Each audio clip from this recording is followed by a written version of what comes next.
Fala galera, tudo certo? Tudo tranquilo, moçada? Aqui é o Wanderson A7 do canal Química Tunai.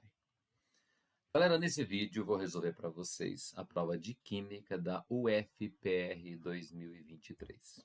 Essa provinha foi realizada em outubro de 2022. Bora lá? Questão de número 55 diz o seguinte. O isótopo ítrio 90, de número atômico 39, número de massa 90, ele é produzido a partir do isótopo A, que eu não sei quem que é um subproduto de reatores nucleares. O núcleo de A decai radioativamente por emissão de partícula beta e transforma-se no ítrio 90. Para tudo, vamos escrever isso já. Ele diz para a gente que tudo começa com um núcleo de A. Eu não sei quem que é, desconhecido ainda. Está dizendo no próprio texto que ele é um emissor de partícula beta. Como é que você escreve a beta? 0 em cima, menos 1 embaixo. E o próprio texto diz que ele se converte no elemento ítrio, cujo símbolo é Y. E os números correspondentes ao Y já foram dados, né? O de baixo, 39, lá em cima, 90. Pronto. Vamos lembrar uma coisa agora. Quando um núcleo emite beta, seu número de massa não se altera. Bom, se o elemento final é 90, o elemento inicial também era 90. Beleza? Mas o número atômico, você sabe que ele aumenta uma unidade na emissão beta.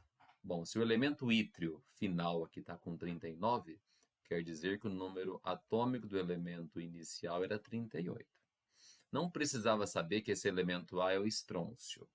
Ok? Só precisa chegar à conclusão de que o número atômico dele era 38 e o número de massa era 90. Pronto. Vamos continuar agora. O ítrio 90, por sua vez, emite uma radiação beta adequada para tratar certos tipos de câncer. Após esse decaimento beta, o ítrio 90 transforma-se no isótopo B, que eu não sei quem que é ainda, e que não é radioativo. Vamos escrever essa segunda parte? Então, a gente começa com o Y, que é o tal do ítrio, 3990. Está dizendo que ele também é um emissor de que tipo? Do tipo beta.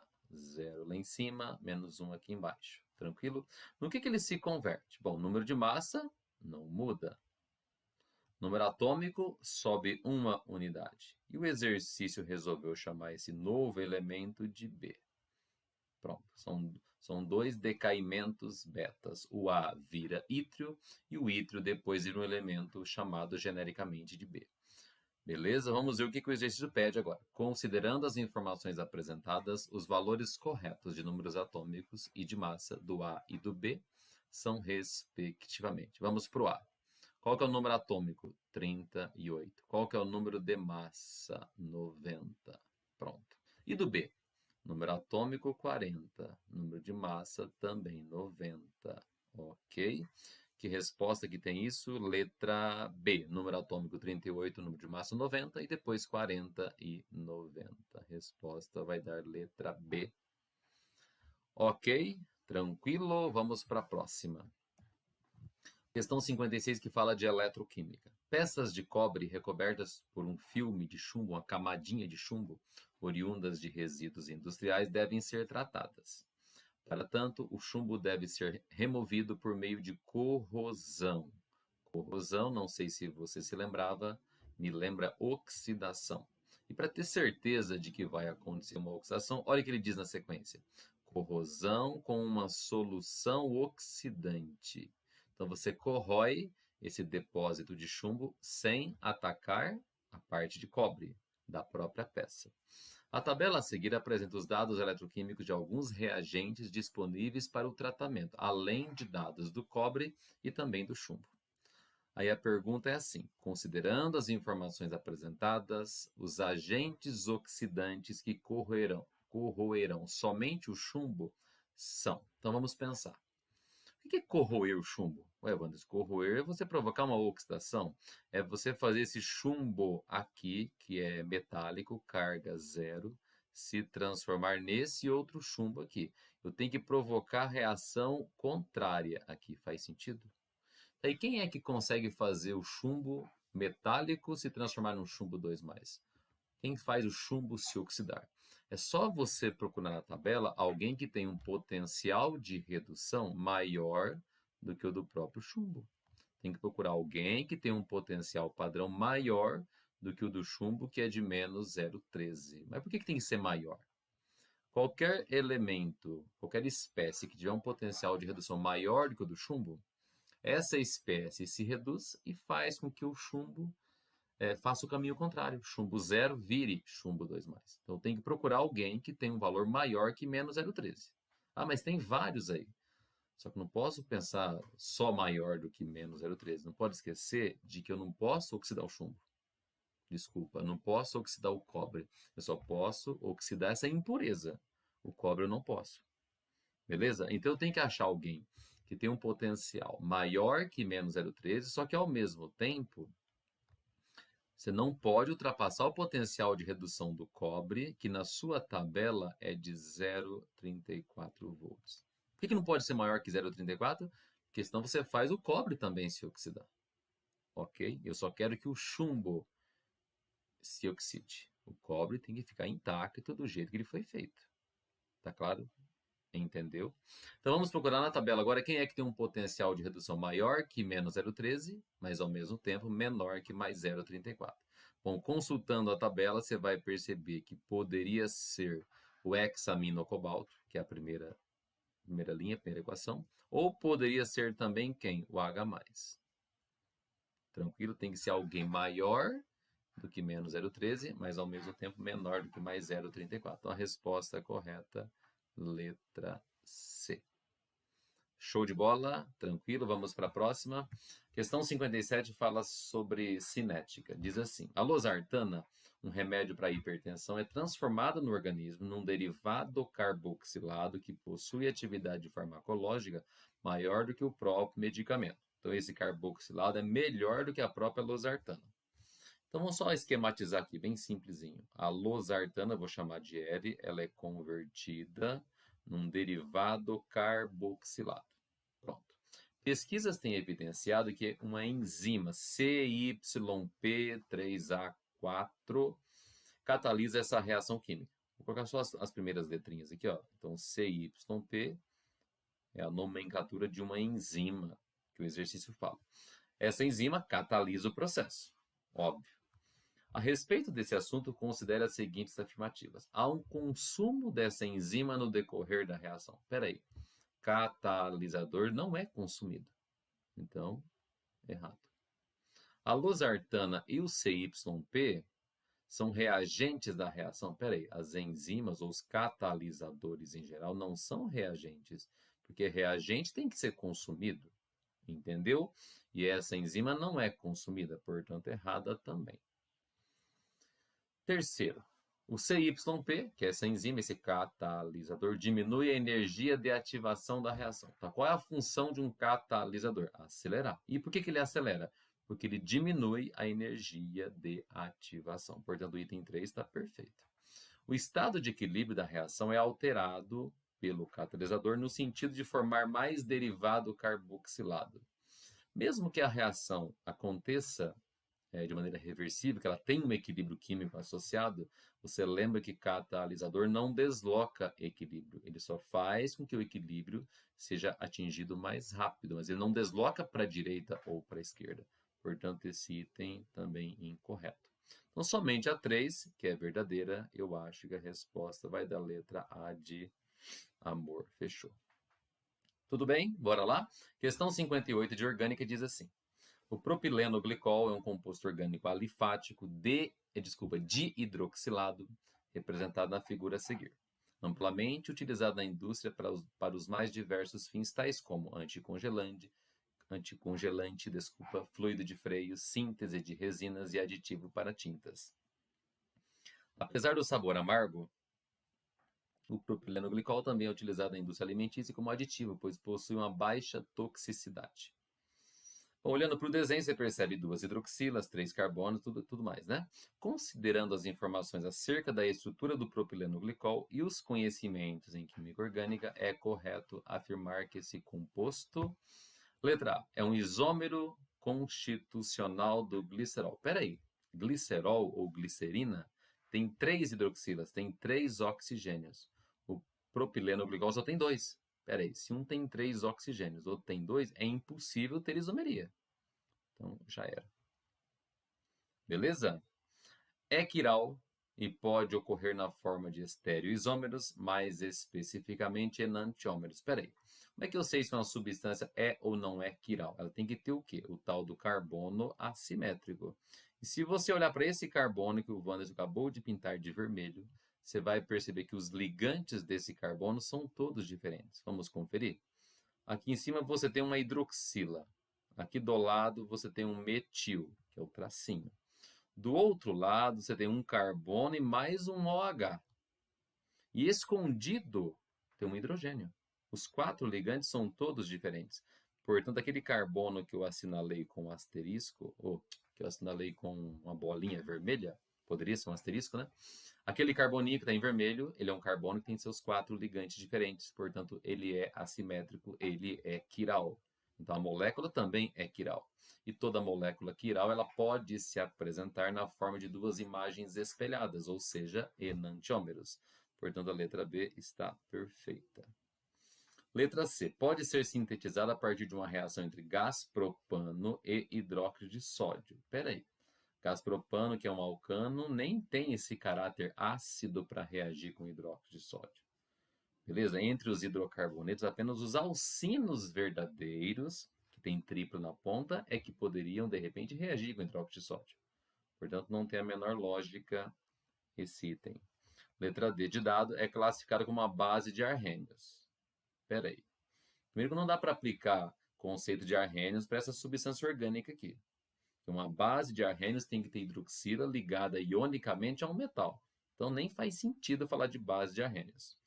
E além disso, a hidroxila que você está vendo aí, hidroxila alcoólica, ela caracteriza um comportamento levemente, discretamente ácido.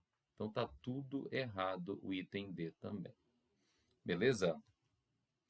Essa substância é mais solúvel em solventes considerados apolares, como hexano e heptano, devido à presença das 2 hidroxilas. Espera aí. As 2 hidroxilas permitem que uma molécula dessa faça ligações de hidrogênio com a água. Então, uma substância dessa, de cadeia pequena e com 2 hidroxilas, se dá muito bem com quem? Com água, e não com solventes apolares. Então, está incorreto também. Resposta show de bola. Resposta Tunai. Letra B de Beronha. Certo? Vamos para a próxima. 59. Em química orgânica, é comum os compostos com propriedades físico-químicas, em particular a reatividade, serem classificados em grupos chamados de funções orgânicas. Cada função orgânica apresenta um conjunto de átomos específicos que a definem. Considere as seguintes afirmações sobre pares de funções orgânicas. Primeira, aminas e amidas são funções orgânicas hidroxiladas. Espera aí. Tanto aminas quanto amidas têm que ter qual elemento químico? Ela tem que ter nitrogênio. Ok. Então está incorreto. Já era. Tudo bem? A segunda, éter ou éteres e ésteres são funções orgânicas nitrogenadas. O que todo éter tem que ter? O éter tem que ter oxigênio entre carbonos. E o que todo éster tem que ter? O éster tem que ter C, dupla O e um O. Tem que ter esse grupinho também entre carbonos. Então, o que os éteres e ésteres têm que ter? Tem que ter oxigênio e não nitrogênio. Fenóis e álcoois são funções orgânicas oxigenadas. Bom, os fenóis e os álcoois têm hidroxila. Confere. Para ser um fenol, essa hidroxila vai estar ligada num anel aromático. Para ser um álcool, essa hidroxila vai ter que estar ligada num carbono saturado. Mas independente disso, fenóis e álcoois vão ter o grupo hidroxila. E por ter hidroxila, vai ter que ser uma função oxigenada. Então, fenóis e álcoois são funções oxigenadas. Perfeito. Cetonas e aldeídos são funções orgânicas carboniladas. O que é isso, carbonila? Carbonila em química orgânica nada mais é do que C-O. Ok? Esse grupinho C-O se chama carbonila. Quando essa carbonila estiver no meio da cadeia carbônica, você tem uma cetona. Quando essa carbonila estiver na extremidade da cadeia carbônica, você tem uma aldeído. Mas aldeídos e cetonas têm que ter carbonilas, então perfeito o item 4. Beleza? Então, respostas de acordo com os conhecimentos de química orgânica, as afirmativas que descrevem corretamente as características estruturais das funções orgânicas citadas são 3 e 4, letra C de cebola. Bora? 60. Considere as seguintes informações acerca dos compostos orgânicos A, B e C. O composto A possui uma fórmula molecular C3H6. Espera aí. C3H6 tem número de hidrogênios, que é o dobro do número de carbonos. Wanderson, na minha cabeça, isso pode ser um alceno ou pode ser um ciclano. É isso mesmo? Perfeito. Só que nas alternativas, perceba que o primeiro nome aqui em todas as alternativas é tudo nome de substância aberta. Então não pode ser um ciclano por eliminação. Pegou? Vou repetir. C3H6 poderia ser um alceno ou poderia ser um ciclano. Mas por eliminação não tem nenhuma alternativa que comece com algum tipo de ciclano. Então essa substância A só pode ser um alceno. E qual que é o alceno que tem 3 carbonos? Vamos desenhar. Pode ser a forma de bastão para ser mais rápida, né? Esse composto A poderia ser isso aqui, então. Um carbono, 2, 3. E ele tem que ter uma dupla. Pronto. Acabou. Então, o composto A possui fórmula molecular C3H6. Já montei ele aqui. Como é que é o nome disso? Aí isso é um tal de propeno. Já acabei de eliminar letra A, letra B e letra D. Vamos continuar. Então, o primeiro item já está resolvido. O composto B é o produto majoritário da reação de adição do ácido bromídrico ao composto A. Então, se você pegar essa substância propeno e adicionar HBr, vai acontecer uma reação de adição. O exercício já disse isso. Onde que o H vai entrar? Você se lembra? Tem o lance da regrinha de Markov-Nikov. O H entra na ponta, que é o carbono mais hidrogenado, automaticamente o bromo entra no outro carbono, que é o menos hidrogenado. Qual que é o produto dessa reação? Copia 3 carbonos, a dupla desaparece. Bem nessa posição aparece o quê? Um bromo. Cadê o H? Está no carbono da ponta, mas não é obrigado a escrever. Essa é a substância que o exercício chamou de quê? Chamou de B. Beleza? Aí ele continua. O composto C é o produto orgânico de substituição da reação entre o B e o hidróxido de potássio. Quem que é o produto B? O produto B é esse que tem um halogênio, que tem bromo. Aí ele pediu para você reagir com hidróxido de potássio. Ah, Wander, mas quando eu pego um haleto, reage com uma base forte, eu lembro que pode acontecer uma eliminação ou uma substituição. Tem razão, mas o exercício te falou que é para você fazer uma substituição. É a tal da substituição nucleofílica, onde você arranca o halogênio e coloca um novo nucleófilo no seu lugar. Quem que é o novo nucleófilo? Alguém rico em elétrons. Só pode ser quem, então? Hidroxila. O que você vai ter do lado direito? Mantém a estrutura carbônica. No lugar do bromo, quem é que vai aparecer? Uma hidroxila. E o que mais vai formar? Tem um subproduto que nem foi perguntado, né? Que seria o KBr. Ok? Vamos só dar nome aos bois agora aqui, então. Qual que é a substância A? O propeno. Qual que é a substância B? O 2-bromopropano. Qual que é a substância C que está aqui embaixo? Seria o propan-2-ol. Então, onde que tem aí propeno, 2-bromopropano e propan-2-ol? Vamos ver. Eu acho que vai dar letra C. Composto A é o propeno, o B é o 2-bromopropano e o C é um álcool chamado de propan-2-ol. Fechou? Resposta, letra C de cisticercose. Bora? 61, muito simples. O paraquat, cuja estrutura é mostrada na figura abaixo, é um herbicida que foi amplamente utilizado na agricultura devido ao baixo custo e à grande eficácia. No entanto, esse pesticida foi proibido no Brasil em 2020, mas o setor sojeiro vem pressionando para reverter essa decisão, alegando que a falta do produto compromete a produção do grão. O paraquat foi proibido após a divulgação de pesquisas que comprovam relação entre o pesticida e o desenvolvimento da doença de Parkinson, e também mutações genéticas que podem causar câncer. A formulinha está pronta. Olha a pergunta. Esse composto químico contém em sua fórmula ligações. Espera aí. Você está vendo uma estrutura bem grandona, cheia de carbonos, de nitrogênio. Bom, essa estrutura grandona que eu acabei de destacar para você, ela é formada por não metais, portanto a ligação é covalente.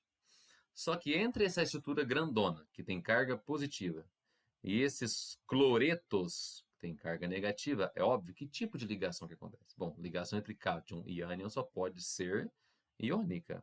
Então, dentro dessa estrutura que eu destaquei, existem ligações covalentes. Mas entre essa estrutura grandona, com carga positiva, e os íons negativos que estão por perto, que tipo de atração acontece? Atração iônica, ligação iônica. Então, numa estrutura inteira dessa, que tipo de ligação você tem? Tem covalente e tem também iônica. Pronto, resposta letra C de cisticercose outra vez. Bora? 62 tem uma continha para vocês se divertirem. Diz assim. Aliás, 62 e 63 baseado no mesmo texto, né? O texto a seguir é referência para as questões 62 e 63. A elevação da concentração de fosfatos em rios e lagos causa poluição e outros problemas ambientais, como a eutrofização.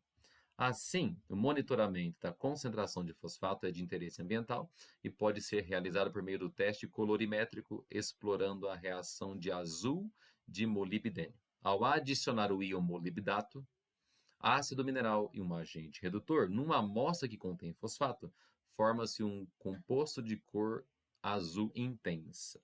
A intensidade da cor da solução no teste ela é proporcional à concentração de fosfato. Solução com pouco fosfato, um azulzinho bem de leve. É uma solução com muito fosfato, um azul muito mais forte, muito mais intenso. Ok? Aí ele começa te dando a reação. A reação química entre o fosfato e o molibdato no teste é descrita pela seguinte equação.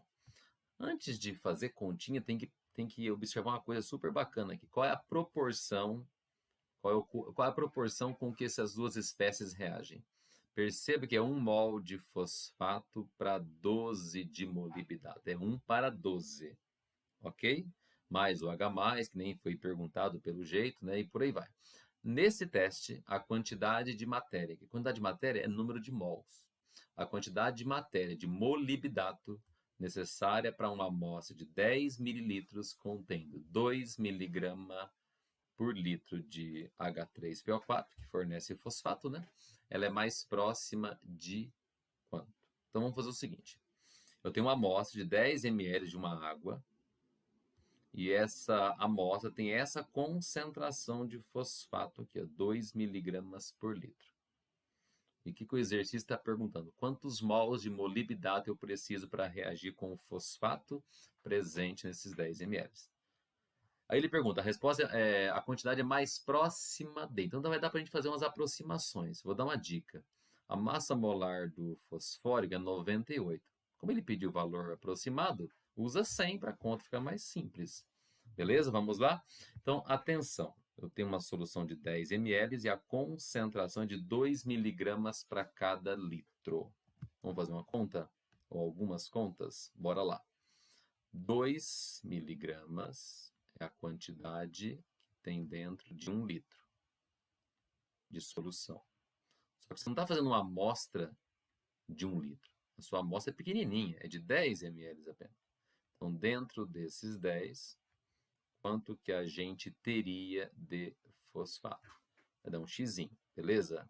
Mas é uma continha que você faz de cabeça, como 10 é 100 vezes menor que 1000. Então, a resposta aqui eu acho que vai dar 0,02 miligramas. Pronto.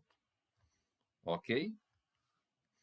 Se você quisesse converter isso em gramas, seria 0,00002 grama. É mais legal fazer em grama porque a massa molar já está em grama, certo? Tranquilo? Ah, mas ficou muito feio o número. Daria para usar em notação também. Como é que fica? 2 vezes 10 elevado a menos 5 gramas. Pronto. Gramas de quê? gramas de fosfato. Mas vamos converter isso para mol? Como é que a gente converte gramas? Vou até colocar o fosfato para você não se perder. Isso é fosfato. Fosfato não, desculpa. É ácido fosfórico, que fornece fosfato, é óbvio. Pronto. Eu gostaria de converter isso agora para mol. Como é que a gente faz isso? Dá para fazer uma nova regra de 3? Ou tem gente que prefere já fazer direto. Pega esse 2 vezes 10 elevado a menos 5 gramas e já divide por quem? Pela massa molar do fosfórico. Aqui é 98, mas eu vou usar 100 aqui. Certo? 100, 10 ao quadrado, já que pode aproximar. E quanto dá essa continha aqui? Isso aqui, se você fizer, vai dar 2 vezes 10 elevado a menos 7, o quê? Mol. Então, aqueles 2, 10 a menos 5 gramas de ácido fosfórico é a mesma coisa que 2 vezes 10 elevado a menos 7 mol de ácido fosfórico e, naturalmente, 2, 10 a menos 7 mol de fosfato. Pronto. Acabou o exercício? Não. Eu achei a quantidade de fosfato agora. 2, 10 a menos 7. Aí eu vou ter que voltar um pouquinho. Você percebe que a receita aqui é 1 mol de fosfato para 12 de molibdato. Então a quantidade de molibdato vai ser 12 vezes maior, Wanderson. Isso, tem que pegar esse número 2, 10 a menos 7 e você vai multiplicar ele por 12. Pronto. Já que a receita é 1 para 12. Quanto vai dar isso aqui? 24 vezes 10 elevado a menos 7 mol, ou, arrumando esse número, deixando mais bonitinho, 2,4 vezes 10 elevado a menos 6. O quê? Qual que é a unidade aqui? Mol, quantidade de matéria. De quem? Do tal do molibdato. Pronto, abreviei aqui, pronto. Resposta 2,4, 10 elevado a menos 6 molos de molibdato. Fechou? Então a resposta vai dar letra D de the best. Pronto. Show de bola? Tranquilo? E a questão 63, que é a última, também depende do mesmo texto. O gráfico de barras a seguir mostra a relação da intensidade da cor. Lembra da cor azul? Pode ser menos intensa, mais intensa. A intensidade de cor observada para uma amostra de 10 mililitros em função da concentração. O que você percebeu aí? Quando a concentração é de 2 miligramas por litro, a intensidade que está numa unidade arbitrária é 5. Quando a concentração é de 1, a intensidade é 4. E por aí vai. Quando a concentração é de meio, a intensidade é 3 e por aí vai. Tranquilo? Show de bola? Uma amostra de 2 mililitros de água de um rio, ao invés de uma amostra de 10, pegou uma amostra de 2. Ela foi misturada com 8 mililitros de água pura. Espera aí.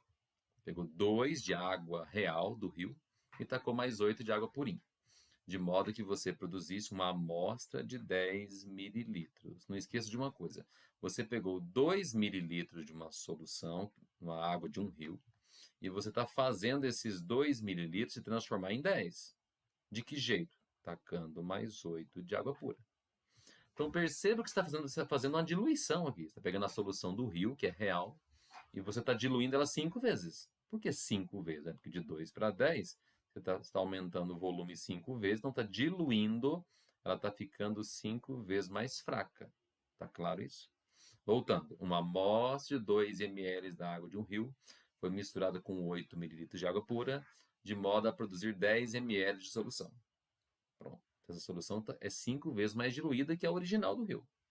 Essa solução, já diluída, foi submetida ao teste com azul de molibdênio, que forneceu o resultado de intensidade de cor igual a 3 unidades arbitrárias. Vamos para o gráfico. Quando é que dá uma intensidade 3? Então, se você seguir no gráfico, quando que dá intensidade 3? Quando a concentração é de meio miligrama por litro. Tá claro o que eu falei? Então, para ter dado a intensidade de cor 3, é porque a concentração da solução é de meio miligrama por litro. Ok? Agora vamos ver a perguntinha. O valor da concentração de fosfato na água do rio, aquela solução original, a água do rio, ela era mais concentrada. Confere? É mais próximo de quanto? Então é o seguinte, Qual o valor que a gente observou no gráfico? Para dar uma intensidade 3, a concentração é de 0,5 miligramas por litro. Mas não esqueça de uma coisa, esse 0,5 é a concentração de qual solução? Aquela que já foi diluída. Qual o valor que a gente encontrou ali? Olhando para o gráfico, 0,5 miligramas por litro. Mas não é isso que ele perguntou. Ele quer saber qual que é a concentração da solução concentrada, que é aquela a água do rio original. Lembra que você pegou 2 ml e fez os 2 virar 10? Você deixou essa solução 5 vezes mais fraca? Então, antes dessa solução ser diluída, ela não era 0,5 miligramas por litro. Ela era 5 vezes mais forte. Qual que é o número 5 vezes maior do que 0,5? Ah, Wanderson, deve dar 2,5 miligrama por litro. Ficou claro isso? Então, 0,5 é a solução que você fez a análise, mas ela já foi diluída. Confere? Agora, qual que é a concentração da água original do rio, antes da diluição? 5 vezes mais forte. Portanto, a concentração de fosfato na água desse rio era de 2,5 miligramas por litro. Voltando ali, resposta vai dar letra A de I love you. Beleza, galera? Tranquilo? Eu espero que vocês tenham conseguido entender essa resolução da prova. Não sei se ficou muito cansativo, mas espero que eu tenha ajudado. Tudo bem? Compartilhe com quem você puder. Curte lá o vídeo, dá uma força pro Wanderson, beleza? Um grande abraço e até o próximo vídeo. Fui.